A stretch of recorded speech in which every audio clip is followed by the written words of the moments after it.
Well, I'm so honored and excited to have on the podcast today Esther Cohen. She is an amazing helper and healer. She works with plants and energy and resonance here in Colorado. Esther, thank you so much for being here. I know that's just skimming the surface of all that you offer. So I'd love to hear more about where you are and what you're working with currently.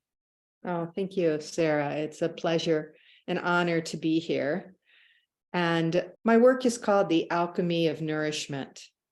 And I really understand and believe that everything we experience as humans, it has the capacity to nourish us or not. And I look at that we are fed by the environments we're in, the natural world, and our internal environments, as well as the food we eat, the conversations we have, the relationships we engage in, the music we listen to. All of that is food for our being, and how we're able to digest that, take it in, assimilate it, break it down, sort it, decide what's useful, what's not, and let go is a real beautiful reality and metaphor for how we take in nourishment and evolve and grow from it. So that's the heart and soul of my work, coming out of being a functional nutrition therapist, an intuitive and Chinese medicine 5-element practitioner, that it's really been a great kind of integration and synthesis of those different practices. Oh, it's like poetry hearing you speak. And I love just the magic of the name of your work, the Alchemy of Nourishment. And just as you're talking about how nourishment can be whatever we decide it is, it can be our company, it can be our environment, it can be the food that we're taking in or the music that we're taking in. Like there's so many ways to nourish our bodies and our souls. And it could be community or connecting with somebody we really dearly love. So I'm so excited about your work. It sounds so potent and so juicy, and sounds like you've been laying this foundation and creating your work as it is now currently for years. I'm curious kind of how that's evolved, or if there's anything there you want to share. I think the evolution really came through art, in my background and in my, earlier days and undergraduate school, really studying art and doing many, many different art forms. And as part of that art form, I cook. I was born with a gift and an instinct to cook. And I formulate recipes or flavors I can taste in my mind, in my imagination. And so I've never been, what can I say, officially trained as a chef. And I've had a holistic creative catering company in Boulder, where we did weddings and events for 1,000 people. And I think it's just that transference of energy, that creativity coming through the food. And so through that creation of foods and celebrations and feasts for people really led me into the science, and got my master's in human nutrition, which was a great shift. But I would say underneath that all really has always been this drive to understand more, and that there's more to us as humans, our connecting, our health and well-being, than kind of has been in our cultural matrix. And so all through my studies in nutrition, which was actually in Colorado and at the university, or Colorado State University, I always felt so, how can I say, counterculture to what I was learning. But I'm also a science geek. So I love understanding that physiology and the microbiology, and being able, to me, it's another language. And then when I speak energetics, and I have a a deeper understanding of the workings of our human psychology, then I can see that these different languages are all saying very much the same thing. So I love being able to kind of flow between them and see how science, though slower, comes to, that explanation of how our magical bodies work. Mhm. I guess Well, what has just come up for me. I'm currently writing another book on wild contemplation, and one of the chapters and exercises is called awe and rapture. And I've been writing about it, and then much to my surprise, I find out, oh, there's a whole scientific sociological study on awe and how when we are in awe, we can change our neurobiology, change our pathways, and secrete greater amounts of serotonin and dopamine, those feel-good neurotransmitters. And it literally improves our health. I mean, it slows our heart rate, diminishes our blood pressure, lowers cortisol levels, and brings our being into resonance and coherence. And so, wow, that blows my mind. Just the act of being in awe and rapture. Like, I feel like being in nature, you just automatically kind of tune into that. Like, oh my God, look at that leaf. It's beautiful. And that flower. And so that's so interesting that feeling that sense of awe can transform our inner terrain and what's going on within our body. And they can detect that scientifically. That's pretty incredible. I know it's even incredible to me that they would look. Yeah. I love all the scientific words and that they, and the different credits they attach to people. And I'm like, but this is like our human birthright. And, Mm. I love the excitement that you just express with that when you go out and see, just this incredible sunset or just the leaf, and it's holding the water and shimmering and reflecting, everything around it. And I think for so many of us, we've come to say, oh, wow, that's really beautiful, or how nice, but it doesn't get any further. Mm. And we I have, wonder what that is. Like, why do you suppose people aren't letting that infiltrate them or feel that more deeply? I just think we're moving so quickly. Mm, And we've mhm, kind of taken, well, to a great extent, obviously, we've taken our natural world for granted. mhm, That the sun will rise tomorrow and there'll be another beautiful sunset. And we have the tendency to take out our phones and take pictures of it rather than really softening our eyes and allowing our cells to receive and infuse that experience. And so it becomes a part of us. So it becomes instead a nice memory, which is lovely, but that's very different than really infusing it into our being. And mm, I love that what they're saying is when we do that, it literally shifts our neural pathways. And I just think that that points to how incredibly magical we are as humans, that mm, our capacity to heal ourselves. I mean, they're saying, oh, well, this is excellent for depression. So rather than taking a serotonin uptake inhibitor, we can go and find awe and wonder in simple everyday experiences and start to heal our own depression. mm. Wow.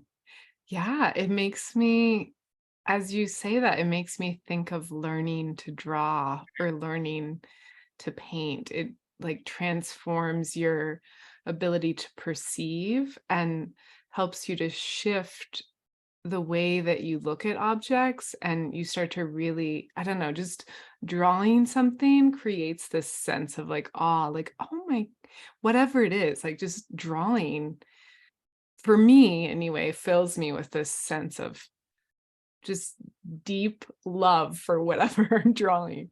It's interesting. So yeah, that just came to mind. But I love that you're doing this work and helping people feel these things. I'm curious, like, how you would encourage someone into this state. Well, you kind of hit on one of the primary doorways, which is how we see. I call it windows of perception, so that we start to expand our view, that we start to see from different perspectives. That as humans, if you and I were to look at a tree together, perhaps 20% of what each of us would see would be similar, which means 80% of what I see and 80% of what you see has nuances and different aspects to it than either of us are seeing. So if we could start to see from that 360 perspective. So I have lots of different exercises to start to open us up to seeing differently, and drawing or singing or dancing. All of those give us different felt senses of like wonder and like, whoa, I can feel this differently in me. So we can start to expand our ways of seeing and expand our perception of knowing. Like, do I really know something? Well, let me look at it from a different angle and see how it looks. Yeah, And that's so interesting. I mean, sometimes I'll look at a flower, just keep turning it and drawing it from different angles. And it's just like you could draw the same flower 600 times and it's going to continue to feel different. And you're going to notice more and more subtleties. And I'm curious, that idea of two people seeing the same thing and there only being a 20% overlap, that's a really interesting idea. I'm curious, like how would you even know that or figure that out? Like, how do you test that? And how beautiful also that we are so different in our perception of states, and there's so many different nuances. well, I mean, to test it out, it's fun to sit with a person and pick an object and, take a minute, and each of you write down 20 aspects or qualities that you see, the characteristics of that object. And you'll start to see how you have such a different view on it, depending on where you're sitting, depending on your history, your family of origin. You're going to have different flavors and textures. Beautiful. And so, I think we spend so much time trying to like, how do we heal our differences, our racial differences, our origin differences, our everything. And if we start to like really grasp this concept and put it into practice, that, oh, your experience of this, world, of this food is so different than mine. So having this invitation to like, wow, how did it taste to you? And I think that for myself, this became true through my work with food. Because how do you make something that's, really excites the tastes of another? And I love this whole concept of eating, because eating is one of the few acts where we are completely receptive. Once you put food in your mouth, then you don't really do anything. Your autonomic nervous system takes care of it. Your liver and your pancreas produce enzymes, and it goes down into the stomach where you have acids to break it down. But you don't consciously think, okay, now I need to like turn on my hydrochloric acid and break down my food. and so it's this experience of total receptivity. And there's so little, I think, where we feel safe empty enough to be receptive. And so with our eyes, we're often looking out at the horizon or a scene rather than allowing, softening that gaze, allowing it to come to us. And it feels very differently when we shift that perspective, allowing, what do you see when you really kind of sink into yourself and allow that landscape to impress upon you. Wow. That is so beautiful. It makes me think of, I'm taking this oil painting class, and it just makes me think of the way that I'm like perceiving this still life and just, yeah, letting it, I'm like searching and searching and trying to figure out where everything goes. But then it's like, okay, what if I just allow it to come to me rather than, begging something of what you see? It's just, it feels like a different experience. It makes me think a lot about something you wrote about your work, where you are working with the heart as I I As forget. an organ of perception. Yes, thank you. The heart as an organ of perception. That's so beautiful. And I can just feel how viewing the landscape, you could feel it within your heart in some ways. Well, our heart actually is, I want to say, 100 times faster in feeling or experiencing our environment than our brain, right? So it goes from our heart to our brain. And I think where I first began to really kind of experience this was as an herbalist. And I was very interested in plant spirit medicine. And I don't mean the medicines of like ayahuasca or psilocybin, but the medicine of the plant itself. And my beautiful teachers would say, go out and spend an hour in conversation with that plant. And at first I was like, oh, what does that mean? And I had a Belizean teacher who would take me out into the jungle. And it was to really sit with that plant and have that conversation. And that conversation was resonant through my heart. I could feel, oh, that's what this plant is for. It's telling me.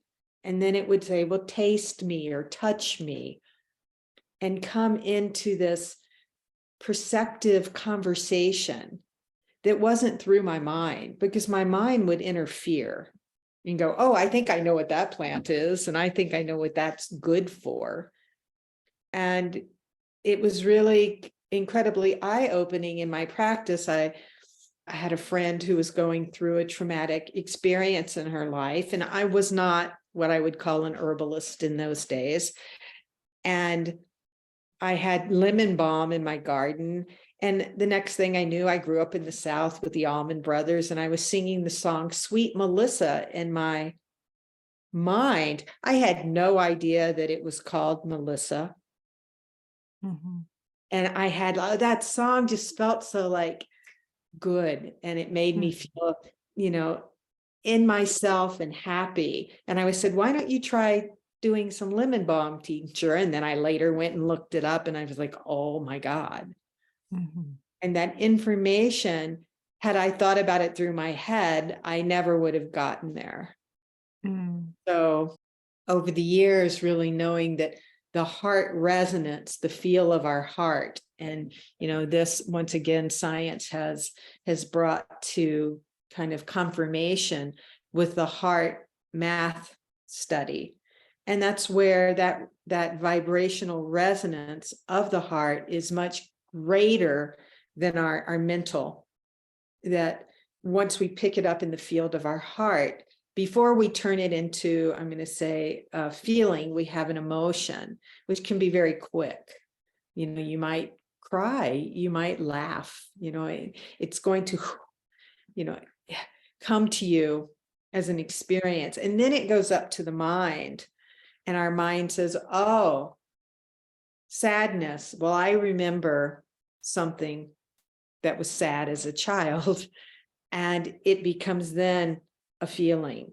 So it becomes concretized, because then we give it this definition. but emotions are quick, Mm. and they're Yeah. story. And sorry, I missed the last part. I said their emotions are without story. Ah, yeah. Interesting. Yeah, that's so beautiful just to think of how the heart can feel things and understand things in such a faster way. I can see that within the plant world and talking to plants, and also in the art world, like going to a museum and seeing art, and you can just feel what a painting is before your brain could begin to, dissect it logistically. There's just a feeling within many pieces of art that transcend the That intellect.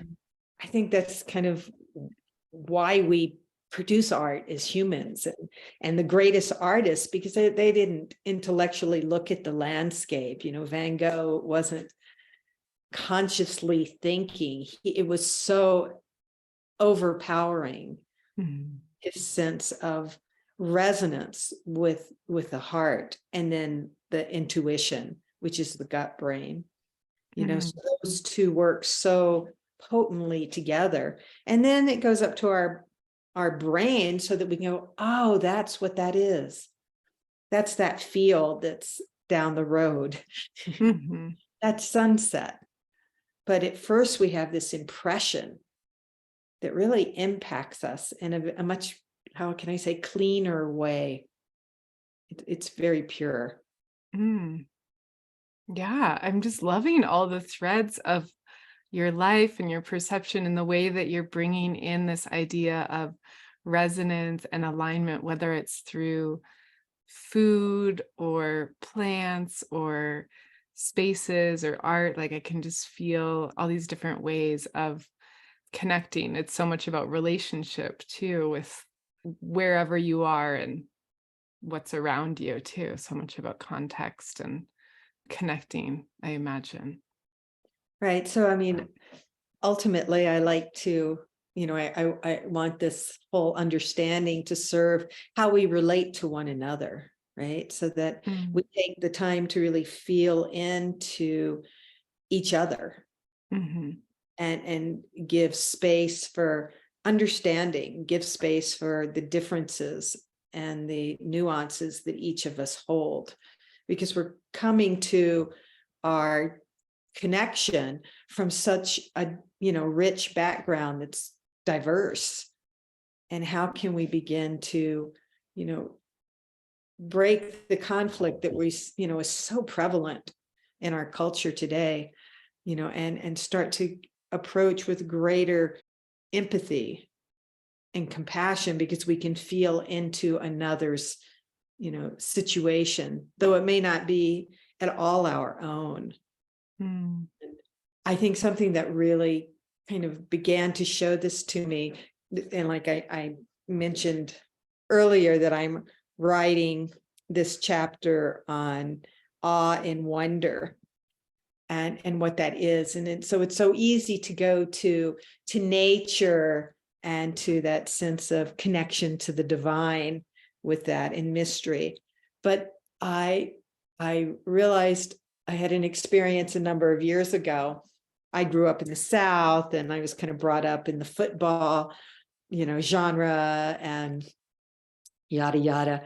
And so there's always been this kind of enjoyment of that, even though my self today would go, oh, football, it's such a brutal sport, and on, and could have a lot of negative connotations. And years ago, my husband, who loves football, was like, let's go to a Broncos game. And I was really in awe, because that feeling of connectivity of 60,000 people being so excited together, and feeling like the boundaries didn't exist between me and these people who were completely unlike me in bed. I was like, and that sense of excitement, and like, oh, we're going to cheer on this team. And, part of me could say, oh my God, that's so silly. But what an experience of awe and wonder. It was. And if we could, celebrate these times of connectivity, how can we build more of those? And of course, there's the team you're against and the one you're for. But if you were to break it down, it was this incredibly magical boundary breaker. I love that example, because it's not something I would be inclined to want to do. Right. to go to a game. But it's also, I can totally understand that feeling too. Like, I can just imagine being in that space. And that is rather remarkable, because there's not a lot of times when people have that besides sports. And so it is interesting that that's such a obsession with people in this country. Right, because we want to feel connected. I know I wrote about it in one of my newsletters, and I got so many responses going, really? You went to a football game? Wow, it was the most mind-blowing learning experience. And to step out of my narrow window of thinking of it, but it was like, wow, it actually, was heart-opening in some very unexpected way. It was not what I thought was going to happen there. And it's like, how to take that alchemy, how do we, start to bring ourselves together to connect. We think of so much how the earth is changing now, and in ways that humanity has really responsibility for, and destruction.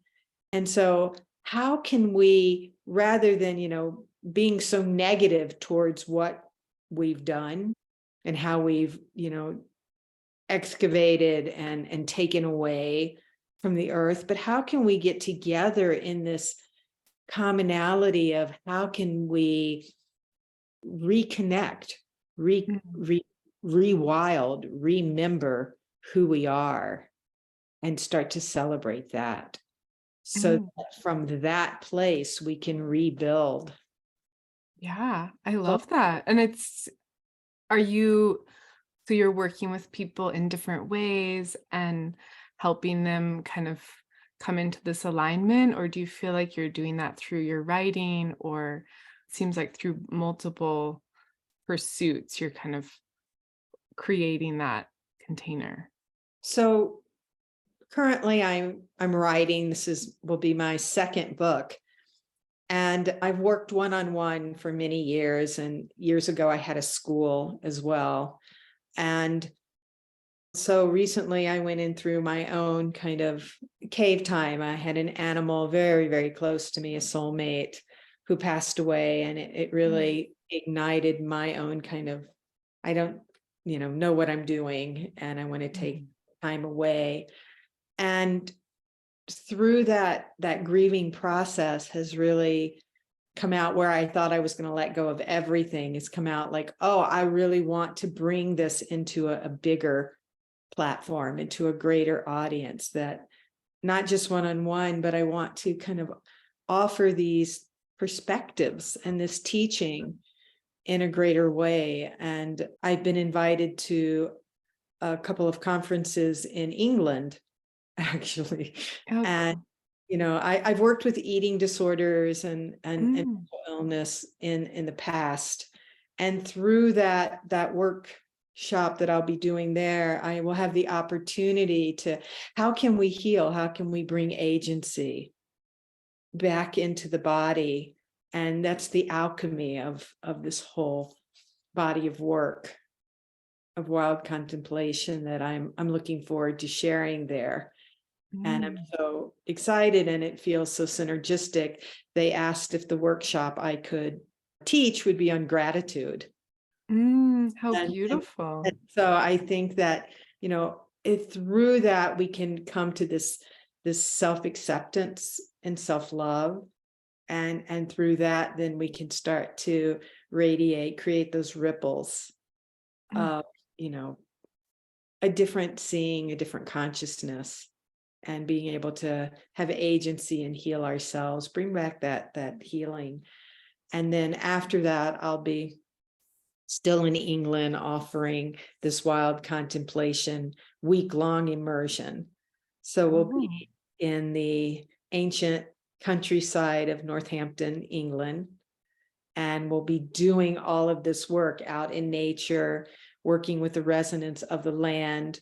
We'll be on a late summer cleanse. So all of the foods are designed to help clear your system so that you have more capacity to see, to resonate, to hear, to open up our senses and our subtle senses. I like to call those senses of, of inner knowing Mm. and I'm curious, like what kind of foods will you be preparing the food or someone else? Because that seems like a lot to navigate as a So space holder. yeah, I'm so excited because there will be a chef preparing the foods. I'll be working Nice. with him before the workshop. There'll be a whole summer cleanse, which summer relates to the heart. So it's all, Mm. I'll be teaching about the energies of the heart.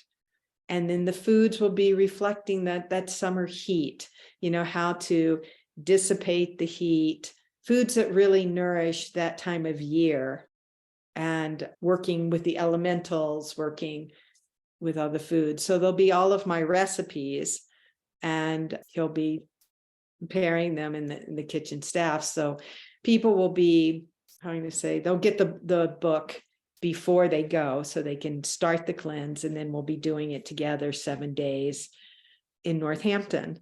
Oh, And amazing. That's going to be so magical. What an incredible experience. And seems so aligned that you were invited to this space and then you'll get to be able to stay and hold space for bringing other people there as well. yeah, it feels like a real synergy gift of divine resonance, really, like the invitation and the opportunity to create these foods and be also, I'm going to say, freed up to do the teaching, because we'll be dancing, doing early morning swims in the lake, and meditating and singing and doing art. So we'll be bringing in all the elements, and we have enough time to do that, to really, not have to squeeze it all into 2 days, but that we can do different aspects so that we really have an opportunity to integrate these different tools. And then you can come away with a real felt sense from before and after, and what tools do you want to take back into your day-to-day life. What a beautiful offering. That's going to be so fun. Yeah, I'm super excited because it really feels fun. Yeah, it just seems like to be able to have a space where you can connect with the land, listen to the land, and then be able to express that connection in different ways, like through song or dance or art or conversations with other people, and then eating food that's harmonious with that season and place as well. That's just, I love all that synergy, and just weaving all those things together seems really transformative for people. Yeah, that's my hope, is that it can really kind of up level, that we can Mhm. feel like, wow, I can actually operate daily with this greater clarity, with a lot more energy, with a lot more efficiency in my system. And Mm. I think, one of the reasons for the nettles rest Mhm. is that when I visited there for the first time last year, and I was walking down the cobblestone pathways, they were just lush with nettles. Mm. It's like, okay, what's the energetics here? What's the beauty of this? And, nettles have that quality that, you really don't want to go up and hug a nettle plant, right? And but I think that that's kind of my theme, that, for many of us, we're a little prickly and protected outside, but inside we're just really, juicy and nourishing. Nettles are so deeply nourishing to our liver and our kidneys. And our kidneys hold the essence of who we are. I love that idea. and they're related to the water, and that's your unique genius, your essence. Mm, That's the gift that you embodied to come here to offer. mm, And so I love that there's this, like, there's protection around that. And nettles help mm, to really enhance and stimulate our kidneys so that we can get in touch with our own depth, with that water mm, within us. And the, what do I want to say, the emotion that goes with that water element, with the kidneys, is fear. And so it's the opportunity to, when is fear really a messenger and something that I need to be alerted to? And when is it keeping me from exploring my deep creativity, my authentic mm, nature? And so, and then how does that water element, because we'll be working with the heart, affect the fire? And that fire water, fire water we call alcohol, right? mhm, It's spirits. mhm, And mhm, having that really beautiful blend of fire not out of control and not completely put out by the water. So that beautiful blending where fire transforms the water into steam, into air. And so mm, it's that blending that we'll really work with in the workshop. God, I'm just like letting all of that kind of marinate in my brain. That's so juicy and just so fun to think of, like nettles and the kidney element and just coming into alignment with ourselves, and also thinking about fear and that kind of battle between fear and creativity, and how there's always this urge to create and the fear to create. And it's like that book, The War of Art. There's always this like, we want to make things, but it's also really scary because you have to confront yourself when you're making things. And so I think there's always a battle at hand. I see that as well with people and making food. Like people say they want to cook for themselves more, but then they oftentimes won't let themselves cook for themselves enough. And in our culture in general, I think people don't know how to cook and they don't often cook for themselves. And I feel like there's a battle there with creativity and making food for ourselves and being tuned into our own body and what we are needing and nourishing ourselves. And nettles are so beautifully nourishing, and yeah, oh, such an incredible plant. I love that you brought it into food, because I think that's one of the, how can I say, experiences that saddens me the most, is that we, first of all, that so many of us are cooking for ourselves. That's just so inefficient Mhm. and so wrong. Food is meant to be eaten together. I mean, for hundreds Mm, of thousands of years, that's how humans ate. mhm, And it's so inefficient for me to make my little meal, when for me, I could cook for 20 with the same effort that I would cook for 2. mm, I'd love mhm, to share my meal with you, and then another night you could share your meal with me. But we've lost that. We've lost, there's such a fear and a sense of like, it's going to be too much work. mhm, It's going to be too hard, and it's going to take too long. And mhm, how do we bring back that that slowness? There's a whole slow food movement, which is really around eating, which is excellent, but to start to bring that into the cooking, that the art of simplicity and the art of presence with the food, because then the food has so much more that we're eating. We're not just eating broccoli and asparagus. We're eating that slowness, and we're eating that love and that presence in the food, which is so much more nourishing. mm, And I have these seasonal cleanses that many people do, and they're full of recipes, because I like to create lots of recipes. And so sometimes that's intimidating. But then once people start to make one or two of them, they're like, oh my gosh, I was so worried about deprivation, but there's more food than I can eat on this cleanse. And I think that it has to do with the fact that they're really being nourished, Mhm. and they're starting to discover and explore more what they're really hungry for, and getting to that essential, oh, I'm hungry for good connection. Mhm. I'm hungry to like just sit and feel myself for a moment. Mm. Yeah, that's so interesting. That makes a lot of sense, and I can feel just the difference between eating by myself and eating with my family or eating with my partner or eating with friends. Like, I'm so much more quickly satisfied and full when I'm eating with other people versus like eating by myself. I tend to just kind of like eat quickly and eat more, and it's a different experience versus like the community bowl.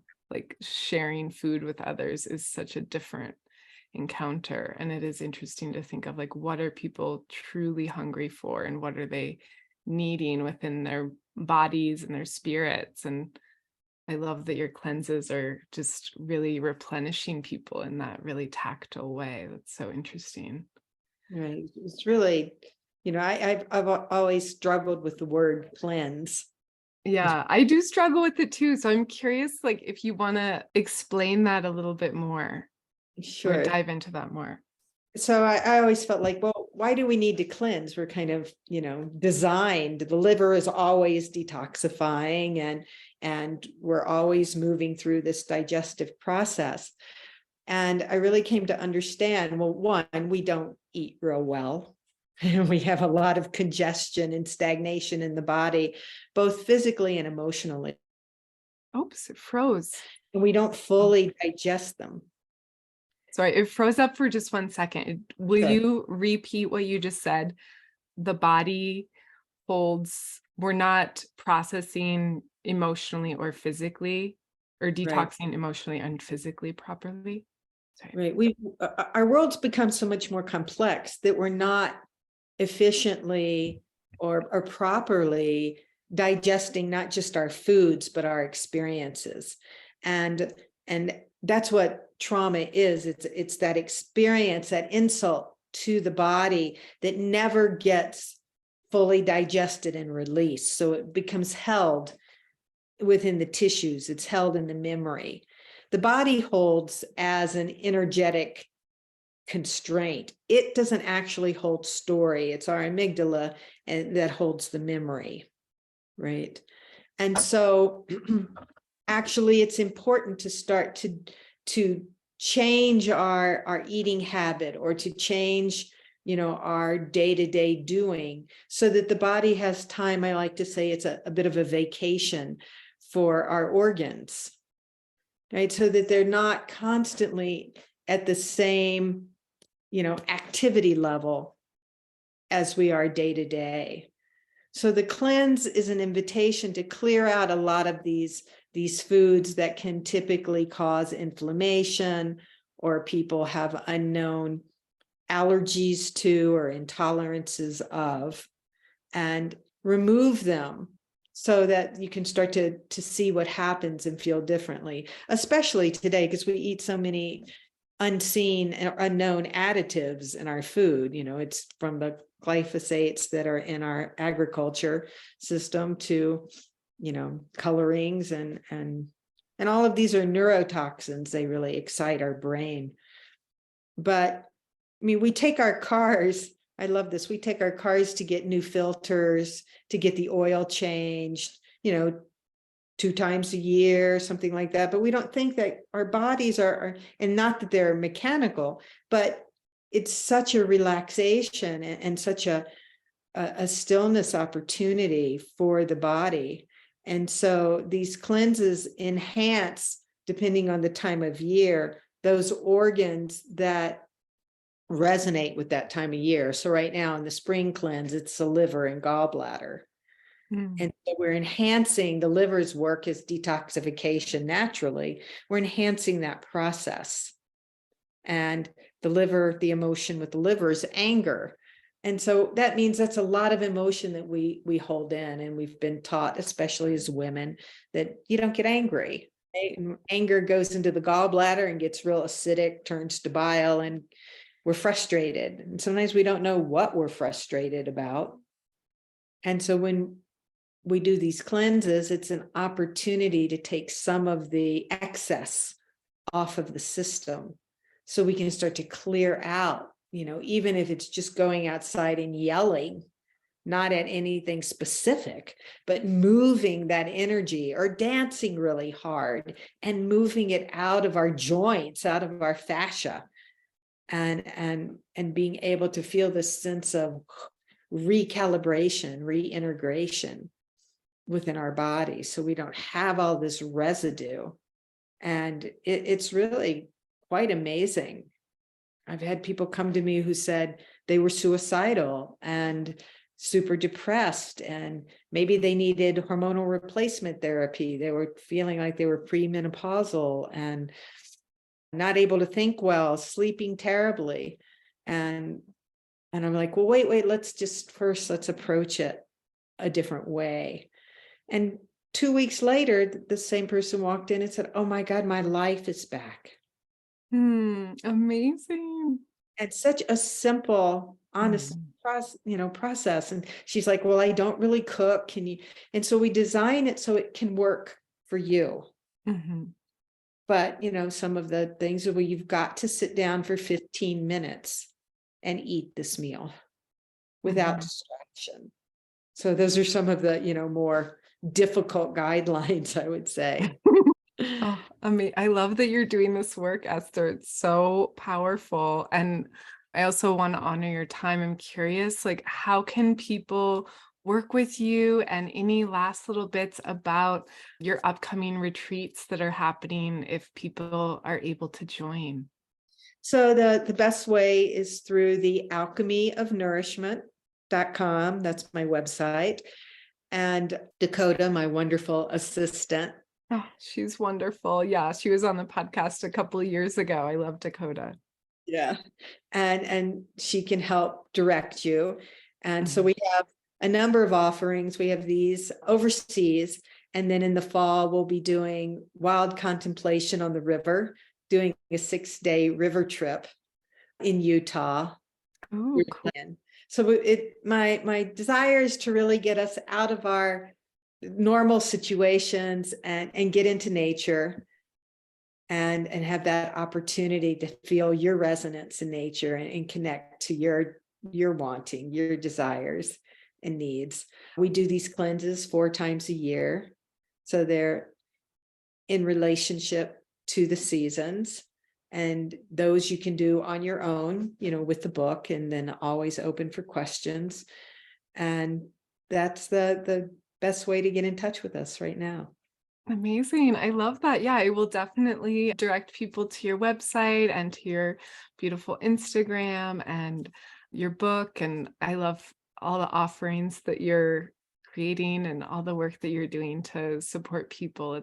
And to support the earth too. It's just really, really beautiful and so inspiring. So thank you so much, Esther, for making time to sit today. It was so wonderful to connect with you and to share space with you and to hear your stories and experiences.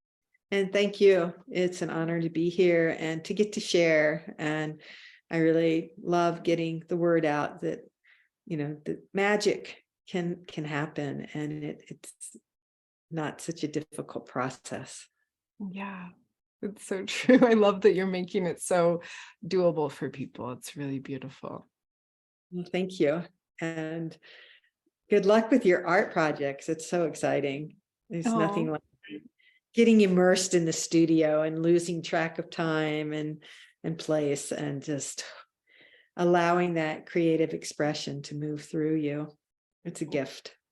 yeah, it's so fun and such a treat. So yeah, I'm excited just to be weaving it into life more. Yeah, such an honor to sit with you. Thank you so much again.